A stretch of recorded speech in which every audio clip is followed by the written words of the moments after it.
मेरे को एक मैसेज आया इंस्टाग्राम पे that I have sent your one of your videos to Karan and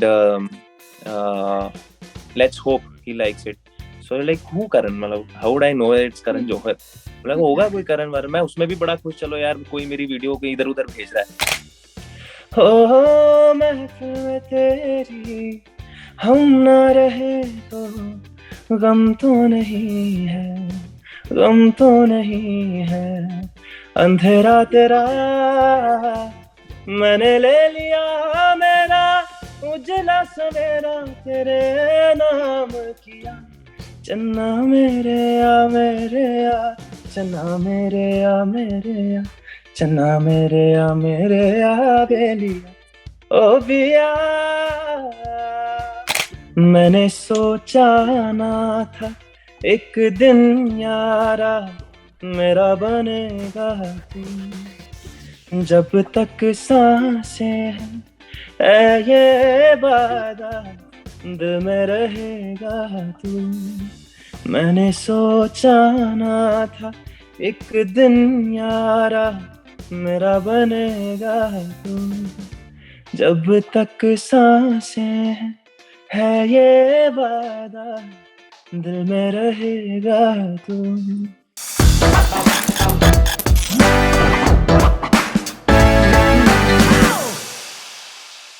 आज हम एक ऐसे शख्सियत से मिलने जा रहे हैं जिससे तो आप पहले देखकर ही पूछेंगे क्या आप सिंगर हो या आप एक्टर हो. तो मैं भी पहले यही पूछूंगी कि आप सिंगर हो या एक्टर. नहीं नहीं, मैं सिंगर ही हूँ. I am singer only, not an actor. But ये कॉम्प्लीमेंट आपको कई लोगों से सुनने को मिला होगा जरूर. Yeah. लेकिन आपने फिर उन्हें बताया होगा तो उनका दिल तो टूट गया होगा, लेकिन वो जरूर ये चाहते होंगे कि नेक्स्ट टाइम आपको एक्टिंग में भी जरूर देखें. हाँ एंड इतना ज्यादा जब प्रेशर आता है ना, तो I now started featuring in my own videos only. तो या अब you will see me in my own music video. Lakshya और कपूर, आपका बहुत बहुत स्वागत है. Your songs are doing fab, और हाल ही में जो रिलीज हुआ है लाइक अ फिल्म में आपका जो सॉन्ग है मेरा बनेगा तू, वो भी हिट हुआ है. फिल्म नहीं चली लेकिन आपका गाना चल गया. क्या मैजिक क्या था इसके बारे में? हम लोग सी गाना तो जब बना था ना, आज से आई थिंक मैंने 1.5-2 साल पहले गाना डब किया था. गाना जब बना था, गाना जब डब हुआ था, जब मिक्स हुआ था, हमें तभी पता लग गया था गाना तो चल जाएगा. बिकॉज गाने में देयर वाज सम एलिमेंट, वो कुछ एक एक एक एक एक इंट्यूशन आ जाती है. और मैंने मूवी के बाकी बाकी के भी ट्रैक सुने हैं. And I think this is ये सिर्फ इकलौता एक रोमांटिक ट्रैक है पूरी मूवी का. एंड हमारा तो गाना भी मूवी के रिलीज के बाद रिलीज हुआ है. And it wasn't released before the movie. So थोड़ा सिनेरियो थोड़ा सा वो था, डामाडोल था कि बिकॉज ऑडियंस और movie movie didn't do well and it was a lot of criticism and all of that. Though I haven't seen the movie, but तो थोड़ा सा था. बट गाना अच्छा हो तो अपने आप पिक हो ही जाता है. And it's all on the audience.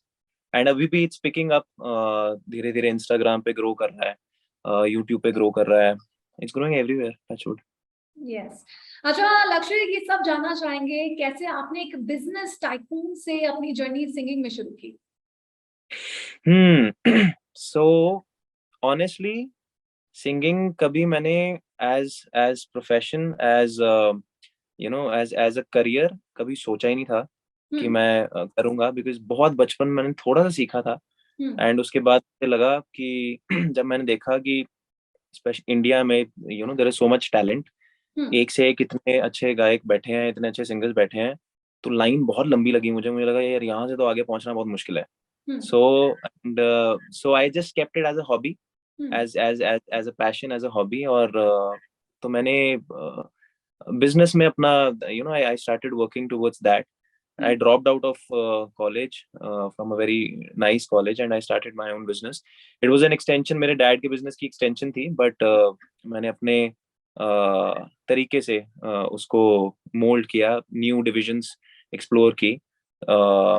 And somehow it was all favorable. तो बिजनेस अच्छा ग्रो हो गया 7-8 साल में. It became a now we are going public also. So that company has become big and with the help of the teams that I have. 4 लोगों से शुरुआत की थी, आज 800-900 लोग हैं कंपनी में. तो वो 8-9 साल में तो बहुत अच्छा एस्टेब्लिश हो गया, बट सिंगिंग वगैरह तो कहीं दब गई थी हम्म उस दौरान, क्योंकि एक डायरेक्शन में जब बंदा इतना इतना हम्म इन्वॉल्व हो जाता है, फिर it doesn't come across your mind. तो बट फिर इंस्टाग्राम आया, इंस्टाग्राम पे जब मैं थोड़ा सा एक्टिव हुआ तो मेरे मॉम, मेरे दोस्त वगैरह बोलते थे कि कुछ तो डाल, लोगों को पता तो लगे कि that you can sing also. Hmm तो मैं आई रिमेम्बर मैं आई वाज वेरी कॉन्शियस, तो मैं अपनी मतलब अपनी वीडियो भी नहीं बनाता था प्रॉपरली, मतलब अपने फेस के साथ सिंगिंग की वीडियो नहीं बनाता था, मैं सिर्फ पीछे कैमरा पे हाथ रख लेता था एंड रिकॉर्ड करके I would just post. Hmm so it was, अभी भी मेरे इंस्टा पे नीचे जाओगे तो you will C those blank videos of me singing, I have seen और नीचे इट। अच्छे से यू रिसर्च सी, किया मैंने। very nice. So I, and the reason I'm not deleting it is because that it's that innocence हम्म जिससे बिना किसी expectation के आपने चालू कर दिया काम, एंड यू जस्ट पोस्टिंग। तो हम्म कुछ 20-25 कमेंट आ जाने बड़े प्यारे प्यारे, and would be happy with that. अब तो 20 मिलियन व्यूज में भी लगता है कि नहीं यार कम है, 50 होने चाहिए, 50 नहीं, दैट टाइम वो 20-25 कमेंट्स में भी I was more than happy. Hmm तो बस वहां से जर्नी शुरू हुई मेरा। There was this now a friend of mine from Canada, she she was very close to mister Karan Johar, and she was following me when I had like 300-400 followers, and she loved my voice and my texture and everything. तो उन्होंने मेरी it's a very interesting story, उन्होंने एक दिन मेरे को एक message आया इंस्टाग्राम पे that I have sent your one of your videos to Karan, and let's hope he likes it. So like who Karan, मतलब how would I know it's Karan Johar, मतलब होगा कोई करण वरण। मैं उसमें भी बड़ा खुश, चलो यार कोई मेरी वीडियो को इधर उधर भेज रहा है। तो मुझे तो मैंने बड़ा थोड़ा ब्लैंक सा वो आई सेड कि okay thank you so much, that's very sweet of you, ये वो। तो बाद में उसने मुझे जब उन्होंने स्क्रीनशॉट भेजा, it was Karan Johar and responding to my video that he has such a lovely tone, and he sings very well, tell him to sing Channa Mereya. That Channa Mereya was Karan's favorite song, yes yes. might be a few. तो तो करण ने फिर मैं देख के, पहले तो मुझे so much of this thing, I got happy yet nervous yet anxious yet, oh fuck, what is happening. So uh, so then I मैंने गा के भेजा, he loved it and all of that, वहां से जर्नी शुरू हुई। then I was approached by Dharma, that time they were, I mean lockdown period की बात है, स्टार्ट ही हुआ था Covid periods and all of that. तो बस उसके बाद वहां से I came to Bombay, I met these people, and then things happened, they wanted to sign me, and sign का भी मुझे नहीं पता था, साइन का मतलब इतना बड़ा होता है कि मतलब वर्किंग फॉर धर्मा, ठीक है मतलब एक दो गाने गवा देंगे and all of that. Now we are standing जहां पर I have dubbed so many songs for their movies, also doing independent stuff. तो yeah, it's a very interesting story. Basically I didn't struggle at all, to be very honest. अच्छा, लेकिन मुझे आपसे दो चीजें अभी करवानी है। पहले तो मैं चाहती हूँ वो रिकॉर्डिंग आपने जो भेजी है जिससे थिंग्स हैव चेंज, चन्ना मेरे, वो, और दूसरी आपकी जो अभी हाल ही में आई लाइगर में जो आपने गाया है, वो दो। हो महफिल में तेरी हम ना रहे तो गम तो नहीं है, गम तो नहीं है, अंधेरा तेरा मैंने ले लिया मेरा, उजला सवेरा तेरे नाम किया, चन्ना मेरे या, चन्ना मेरे या, चन्ना मेरे या बेलिया, ओ बिया।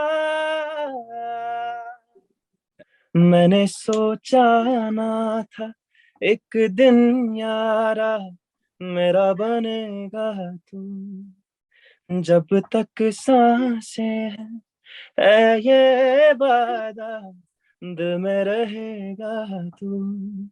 मैंने सोचा ना था एक दिन यारा मेरा बनेगा तू, जब तक सांसें है ये वादा दिल में रहेगा तू। अच्छा, आप ये भी लक्ष्य हम आपसे जानना चाहेंगे क्या धर्मा प्रोडक्शन में और भी फिल्म बनने जा रही है, रॉकी और रानी आ रही है। क्या आपने फिलहाल किसी के साथ टाई अप किया है? कोई सॉन्ग आपका आने वाला है किसी फिल्म में? धर्मा हैज, आई थिंक धर्मा की काफी मूवीज ऑन फ्लोर है, ऑन बोर्ड है, और हम्म एक से एक movies, I mean which which we are all waiting for, hmm but Rocky Rani and ये, I think these albums are being done by Pritam da, hmm and वो उनका एक्सक्लूसिव एल्बम होता है पूरा, सो यू नो एक पूरा album is done by him only, या so it's always his choice, his way of working, and everything, and that's why he gives those blockbusters. So hmm uh, we honestly, as singers, we don't know कि हम्म गाना हमारा कब आना है, कब आना होता है. मेरा बनेगा तू भी was almost out of the movie. मतलब it wasn't in the part of this thing. तो end moment तक, last के एक वीक तक मुझे श्योर नहीं था कि वो गाना आ रहा है.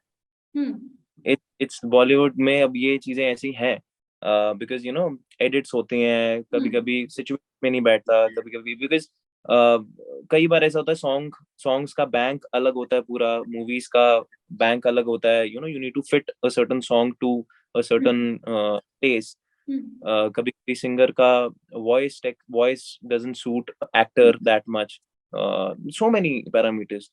तो हम्म हम लोग तो डब करते जाते हैं जैसे जैसे जो हमें मिलता रहता है, and then it totally depends on this thing.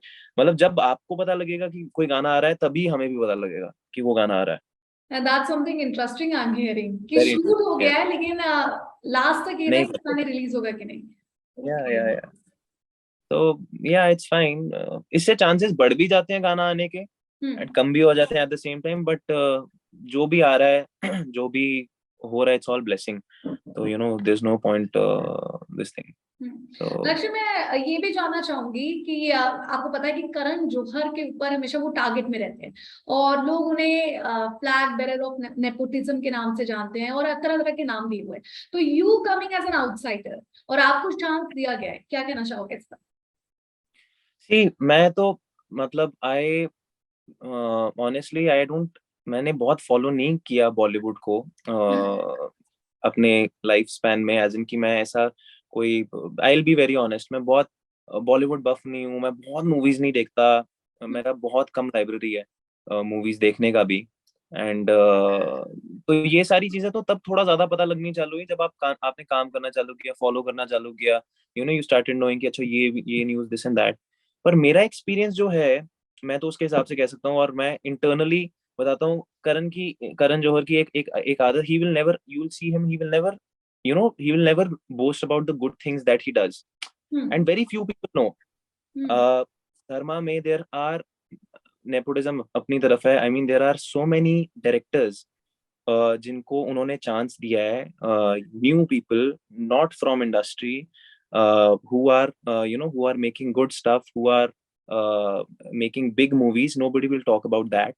जो बहुत रिस्की काम है अपने आप में, हम्म एक नया डायरेक्टर लेके आना, उसको पूरा मौका देना पूरी मूवी बनाने का. हम्म एंड कई जगह पर वो है, मेरा अपना एग्जांपल है, नाम में सिर्फ कपूर है, बाकी कोई लेना देना नहीं किसी से. तो हम्म मेरे को भी, I came from outside taking a risk with a new voice. Hmm it's a big thing. और कौन लेता है इतना रिस्क? हम्म कौन सी कंपनी है जो जो इस तरह से कोई नए सिंगर के साथ इतने बड़े प्रोजेक्ट में रिस्क लेगी, या कोई बिल्कुल. नई डायरेक्टर के साथ इतना बड़ा वो लेगी? तो कहाँ, मतलब I don't understand. And I don't, all the people who have been to Dharma office hmm and who work in Dharma, they know how the atmosphere is. I think it's one of the best atmospheres. It's the most comfortable atmosphere to work in. It's the most friendly atmosphere to work in. It's hmm the most respect सबको उतनी मिलती है. अगर मैं गया हूँ तो भी उतनी रिस्पेक्ट मिलेगी, from hmm from the guard of the office to the boss himself, या कोई बड़े से बड़ा एक्टर होगा तो उसको भी वही रिस्पेक्ट मिलेगी. तो ये बहुत, मुझे मेरा एक्सपीरियंस तो मतलब, I feel just blessed to be working for them. तो अब ये चीजें बाहर कभी आएंगी नहीं, ये हम्म चीजों के बारे में, बिकॉज ये इंटरेस्टिंग नहीं है ना, ये हम्म तो वो हो गया. सो वो targeting and all of that, so and जिनको पता है उनको पता है. हम्म they they don't really they don't really bother about it. So yeah, it is like that. And these are facts. I hope आपकी इंटरव्यू देखने के बाद लोगों का जो पर्सपेक्टिव है करण जौहर को लेकर वो थोड़ा सा बदले। ओके, आगे क्या प्लान्स हैं?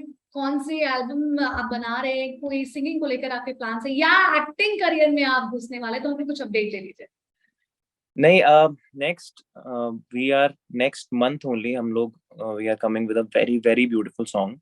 It is composed by Javed Mohsin, जिन्होंने अभी film fair, and I think one of the finest in melodies, my great friend, and बहुत प्यारा गाना है. It's a sad song, it's a sad romantic song, और मैं ही उसमें featured हूँ. So I am very excited for that one because you know अभी जिस तरह के गाने आ रहे हैं थोड़ा हटके है, ठहराव है, सुकून है, and I hope people go back to that time where they want to hear that. Mid of next month तक that song will be out. अच्छा लक्ष्य, जब आपके पास फ्री टाइम होता है तो आप कौन से गाने सुनना पसंद करते हैं? I have been the biggest fan of अभी ना थोड़ा म्यूजिक थोड़ा कंफ्यूज हो गया है, कंफ्यूजिंग हो गया है, बिकॉज अभी इतना म्यूजिक है प्लेटफॉर्म्स पे कि you know you don't personally I feel I don't get that much time to get hooked to any music.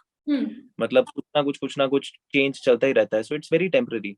But मेरा म्यूजिक का इंटरेस्ट, मेरा म्यूजिक का वो you know I have been a fan of Arijit Singh since always, and he's the one I've been a fan of. I would hear him and I would work out listening to his songs. So that level of this thing. Arijit But सोच रहे होंगे, अगर वो देखेंगे वो सोच रहे होंगे मेरे गाने में कोई वर्कआउट कर सकता है क्या? इट्स रियली द होता है सॉन्ग लाइक सैड सॉन्ग्स. हाँ, पर वर्कआउट करते समय मैंने पहली बार सुना है. नहीं करते हैं. आप देखो देसी जमों में जाके देखो, लड़के बेचारे ब्रेकअप सॉन्ग्स पे ही वर्कआउट कर रहे होते हैं. तो yeah, अरिजीत का कोई सबसे पसंदीदा गाना आपका? बातें ये कभी ना तू भूलना, कोई तेरे खातिर है जी रहा, जाए तू कहीं भी ये सोचना, कोई तेरे खातिर है जी रहा, तू जहाँ जाए महफूज हो, तू जहाँ जाए महफूज हो, दिल मेरा मांगे बस ये दुआ, बातें ये कभी ना तू भूलना, कोई तेरे खातिर है जी रहा.